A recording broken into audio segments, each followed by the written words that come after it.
qu'il était à la montagne, il a enseigné le peuple. Il dit quand vous priez, allez dans les lieux secrets, allez dans la chambre, fermez la porte et priez les dieux du lieu secret. Car les dieux qui font dans les secrets te le rendra. Les lieux secrets, c'est l'intimité de l'homme avec Dieu. C'est l'environnement de communication, un environnement de l'intimité. Un environnement de l'intimité. C'est ce qui est notre appris. Un lieu secret qu'un enfant de Dieu peut trouver comme un refuge. Dans la version King James, le psaume numérique, le premier verset de la version King James, la Bible déclare, celui qui demeure dans les lieux secrets des très hauts logera dans l'ombre du Tout-Puissant. C'est-à-dire que celui qui sait prendre Dieu comme son ami trouve une place dans la présence de Dieu. C'est soit nous allons entrer dans les lieux secrets afin de trouver une place dans la présence de Dieu. Quelqu'un peut dire plus fort amen. Afin d'avoir une place dans la présence de Dieu. La place que tu auras dans la présence de Dieu te fera différent d'autres personnes. La place que tu auras dans la présence de Dieu te donnera le salut. Raison pour laquelle la Bible déclare, avant vous étiez des rangs, les nations dispersées. Mais maintenant vous êtes dans la maison de Dieu. Jean de la maison de Dieu. Il a fait de nous un sacerdoce royal. Une sacrificature sainte pour Dieu. Vous savez pourquoi? Parce qu'il nous a pris par sa grâce dans un lieu secret. Que Dieu prend quelqu'un dans son lieu secret. Tu ne prends pas parce que tu ne dis pas la main. Un lieu secret, c'est un lieu de refuge face aux ennemis. Un lieu secret, c'est un lieu de refuge face aux ennemis. Il arrive des combats dans ta vie difficile de surmonter simplement parce que tu ne connais pas les lieux secrets. Simplement parce que tu ne prends pas Dieu comme ton abri. Quand Dieu est ton abri, peu importe les combats qui arriveront, tu te dirigeras toujours dans sa présence. Parce que Dieu est pour nous un abri face au combat du monde de ténèbres. Dans Psaume 61 verset 4, David a dit car Dieu pour moi un refuge, une tour forte face à l'ennemi. Dieu est pour nous un refuge. J'aimerais inviter quelqu'un en sérieux. Toi qui traverse des moments difficiles. Toi qui se rend compte qu'il y a des combats. Toi qui se rend compte qu'il y a des attaques. Il y a une marche dans ma famille. Une marche dans ma vie. Je t'invite à entrer dans la pluie du Très-Haut. Car c'est un refuge pour quiconque. C'est un refuge pour quiconque croit. C'est un lieu de préservation. Un lieu de préservation. Un lieu qui nous préserve du mal. Quand tu vis sous la pluie du Très-Haut, tu seras préservé de tout mal. Tu seras préservé de toute tempête. Tu seras préservé de toutes choses. C'est pour laquelle toujours dans le psaume 91, David est en train de dire 1000 tomberont à ma gauche, 10 000 tomberont à ma droite, je ne serai jamais atteint. Pourquoi? Parce que l'Éternel est pour nous un abri. Je demeure dans sa maison. Je demeure sous son abri. Peste et pièces frappées. Les contagions peuvent venir.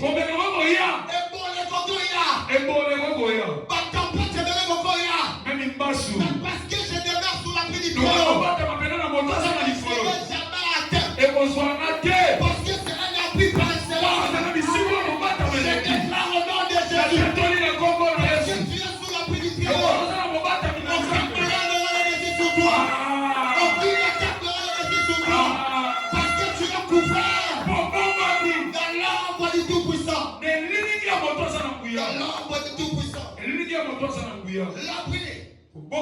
était lié de préservation. Dans 1 Chronique 4:10, la seule peut-être histoire qu'on est en train de parler dans 1 Chronique.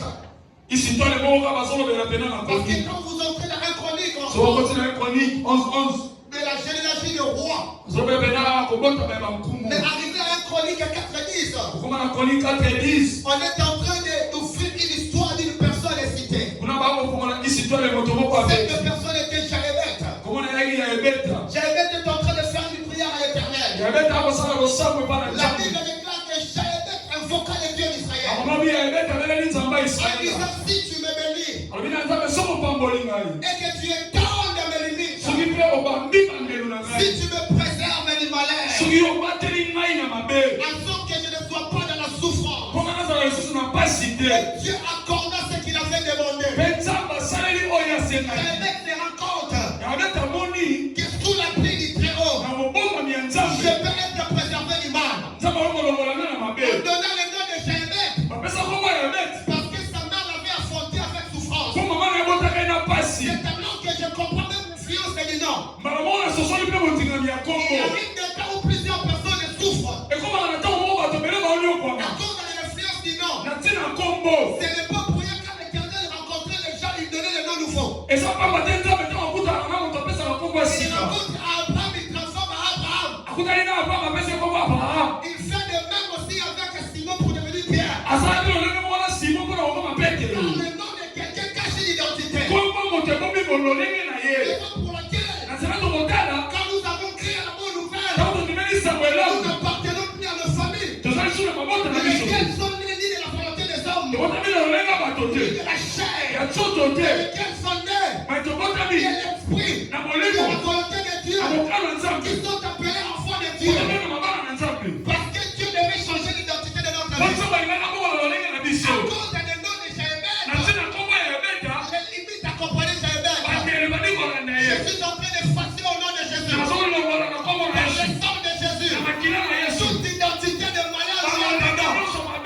Toute identité de malade y attendant. Tu ne dis pas un amen parce que tu ne crois pas. Peu importe l'identité y attendant.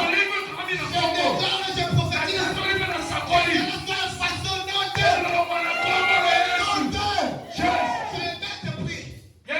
Seigneur, préserve-moi. Sous la pluie du Très-Haut. Dieu nous préserve. Il nous épargne des attaques. Mais la pluie du Très-Haut aussi, c'est notre lien d'espérance dans le moment de la destruction. C'est ici que je descends pour être très évangélique. La pluie du Très-Haut, c'est notre lieu de protection, un lieu d'espérance dans ce moment de la destruction. J'ai demandé dans le Seigneur que tu nous crois ou pas, il y aura un temps où la terre sera ébranlée. Il y aura un temps où il y aura un nouveau ciel et une nouvelle terre. L'apôtre Jean est en train de prophétiser. Dans Apocalypse 21, le premier verset. Et je vis un nouveau ciel et une nouvelle terre. Car l'ancienne terre avait disparu. Et l'ancien ciel aussi avait disparu. Et la Bible déclare que le mort, le séjour des morts donnant les morts. Le sang, la mer donnant aussi les morts. Pourquoi? Parce qu'il y avait la destruction. C'était un moment de la fin.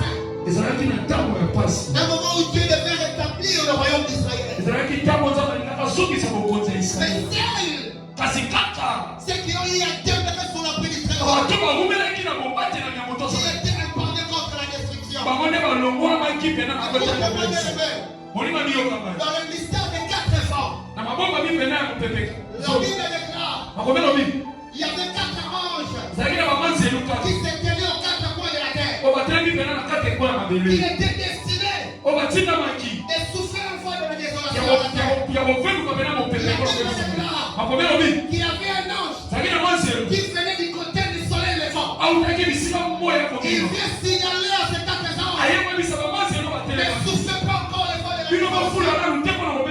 Jusqu'à ce que les serviteurs de Dieu soient marqués du front de l'esprit. Il a fallu que les enfants de Dieu qui sont destinés au royaume de Dieu entrent sous la pluie du Très-Haut. Pourquoi? Parce que quand la désolation s'élèvera, quand la destruction s'élèvera, afin de ne pas voir les enfants de Dieu dans la pluie du Très-Haut, tu n'espéreras pas au royaume de Dieu. Tu n'espéreras pas au péché à la destruction. Raison pour laquelle le prophète Joël, compris dans Joël 3:16, la Bible déclare: des sillons l'Éternel rougit. Des sillons l'Éternel. Des sillons l'Éternel a rougi. La sillon là, Samba Silika Zogama, alléluia. Les cris de lion de Jérusalem, il fait attendre sa foi. Les cieux et la terre sont ébranlés.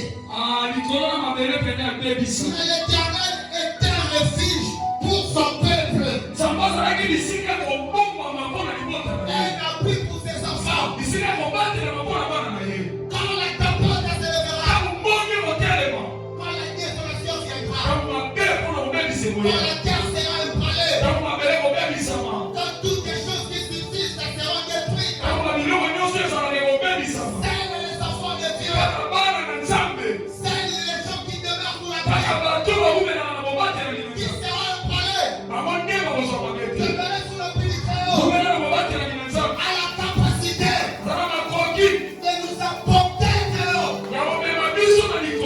demeurés sous le puits du Très-Haut, à la possibilité de nous apporter face à la destruction du temps de la terre. Jésus revient bientôt. La fin revient bientôt. Il est plus fort que la mort. Il est plus fort que la tempête.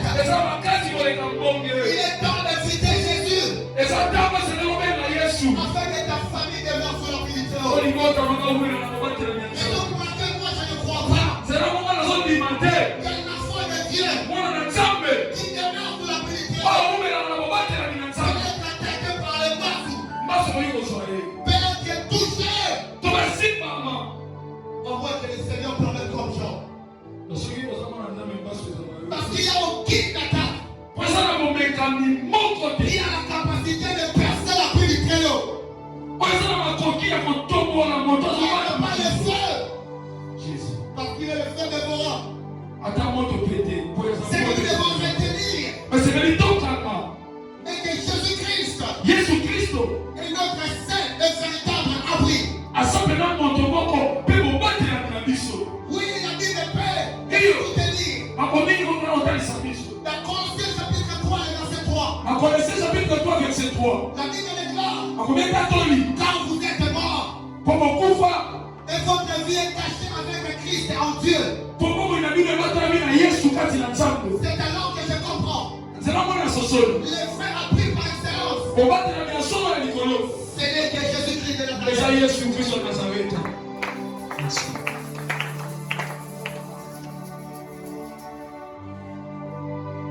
Si David avait vaincu dans la nouvelle alliance, par rapport à ce témoignage, il allait écrire normalement: celui qui demeure sous l'appui de Jésus-Christ. Parce que l'appui par excellence de Jésus, il est notre protecteur, notre guérisseur, notre médiateur. Colossiens 3:17. La Bible déclare que quoi que vous fassiez, en parole ou en œuvre, faites-le au nom de Jésus, en rendant les actions à Dieu le Père. Jésus m'a dit aux apôtres: vous n'avez pas besoin de voir le Père, car celui qui m'a fait a vu le Père. Il m'a tellement pour dire: quand on voit le Père, nous sommes un. Aussi moi aussi nous sommes un. Afin que Dieu nous forme un seul corps. La plénitude, c'est la présence de Jésus. Apprends à rester dans la présence de Jésus. Apprends à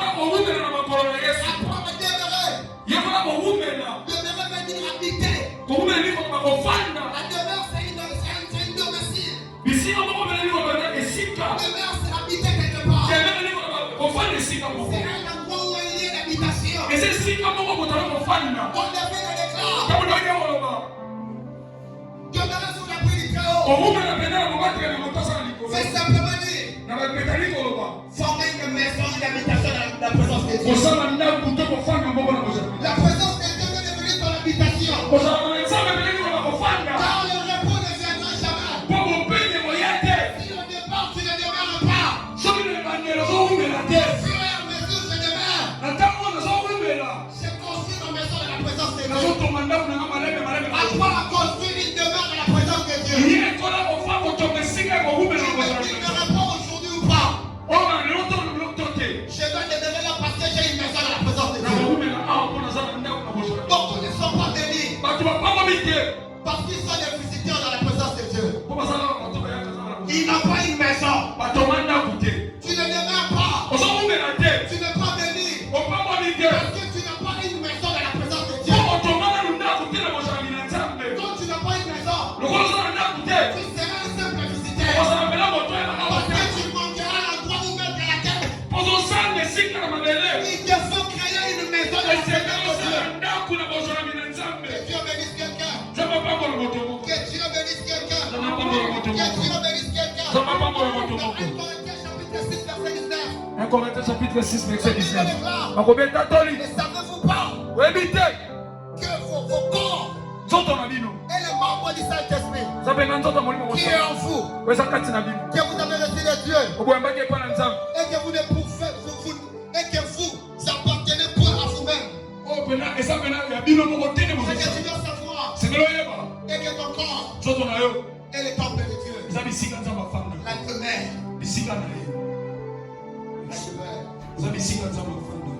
C'est ici que je vais chuter. Mais je serai très profond. J'aimerais parler de 4 influences de ceux qui demeurent dans la présence de Dieu. C'est ce qui va nous accompagner ce soir. Tu n'as pas crié parce que tu n'as pas été le même.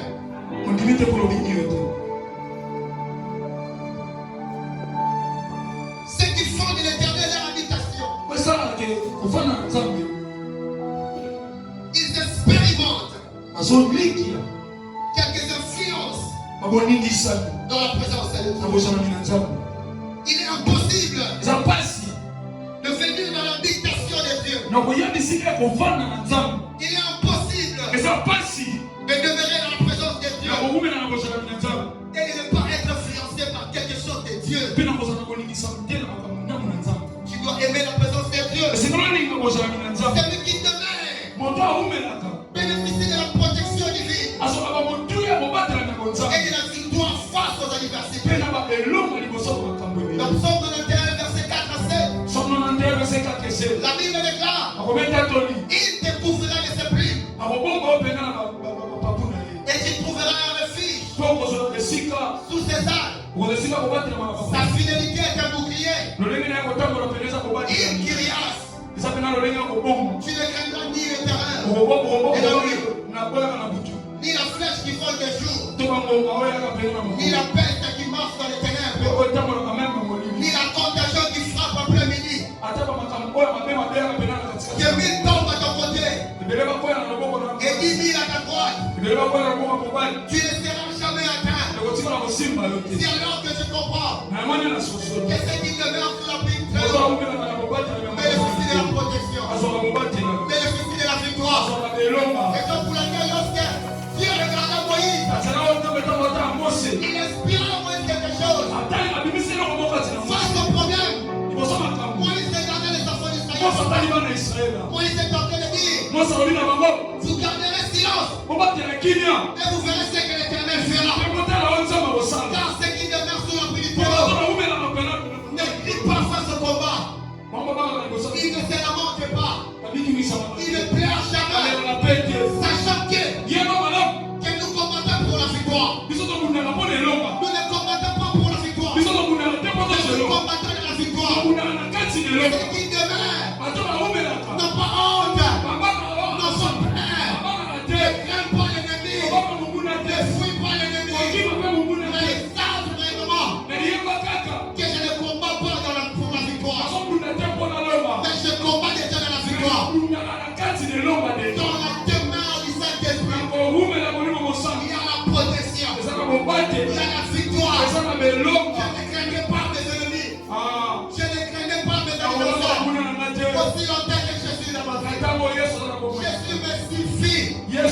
qui